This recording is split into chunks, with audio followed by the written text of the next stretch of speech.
નમસ્કાર. ક્યારે એવું વિચાર્યું છે કે કોઈ મેગેઝિન ફક્ત પાનાઓનો સંગ્રહ ન રહેતા એનાથી પણ કંઈક વિશેષ હોઈ શકે?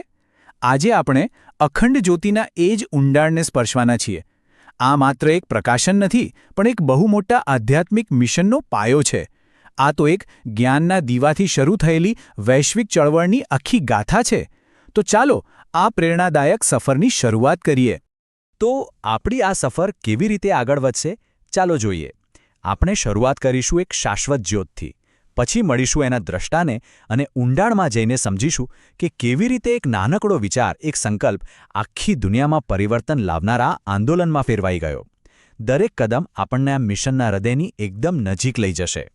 આપણી આ યાત્રા શરૂ થાય છે અખંડ જ્યોતિથી. આ શબ્દનો અર્થ જ કેટલો સુંદર છે. શાશ્વત જ્યોત, મતલબ કે એક એવી જ્યોત જે ક્યારે ઓલવાય નહીં. અને સાચે જ આ માત્ર એક મેગેઝિનનું નામ નથી, એ તો એક જીવંત પ્રતીક છે જે દાયકાઓથી સતત અટક્યા વગર જ્ઞાન, આશા અને આધ્યાત્મિકતાનો પ્રકાશ ફેલાવી રહ્યો છે.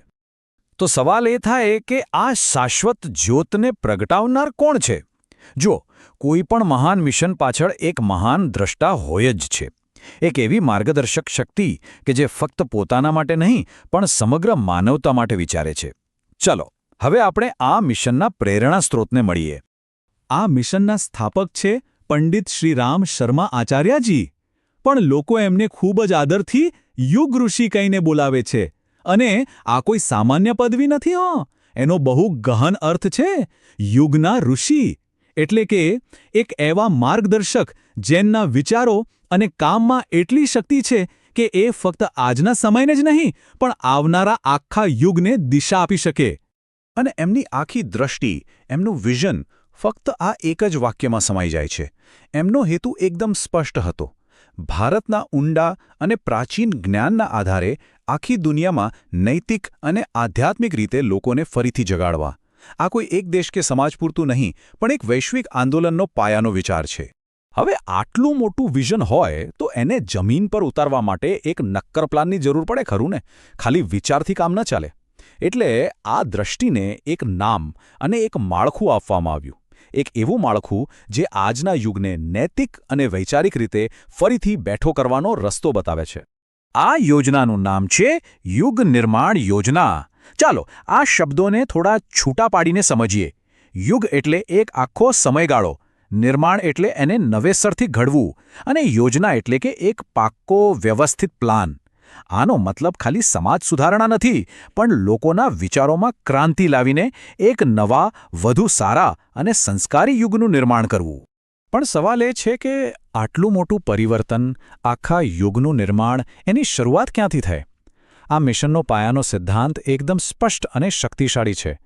દુનિયાને બદલતા પહેલાં પરિવર્તનની શરૂઆત પોતાની અંદરથી કરવી પડશે. જ્યારે વ્યક્તિ નૈતિક અને આધ્યાત્મિક રીતે જાગૃત થશે, ત્યારે જ સાચા અર્થમાં યુગ નિર્માણ શક્ય બનશે. દરેક મોટા મિશનને એક કેન્દ્રની જરૂર હોય છે, બરાબર? એક એવી જગ્યા જ્યાંથી ઊર્જા અને પ્રેરણા સતત વહેતી રહે. આ વૈશ્વિક આંદોલન માટે એ સ્થાન છે શાંતિકુંજ. એને આ મિશનનું ધબકતું હૃદય પણ કહી શકાય. શાંતિકુંજ આ આખા વૈશ્વિક આંદોલનનું કેન્દ્રબિંદુ છે. એ ખાલી ઈંટો અને પથ્થરની ઇમારતો નથી, પણ એક જીવંત કેન્દ્ર છે.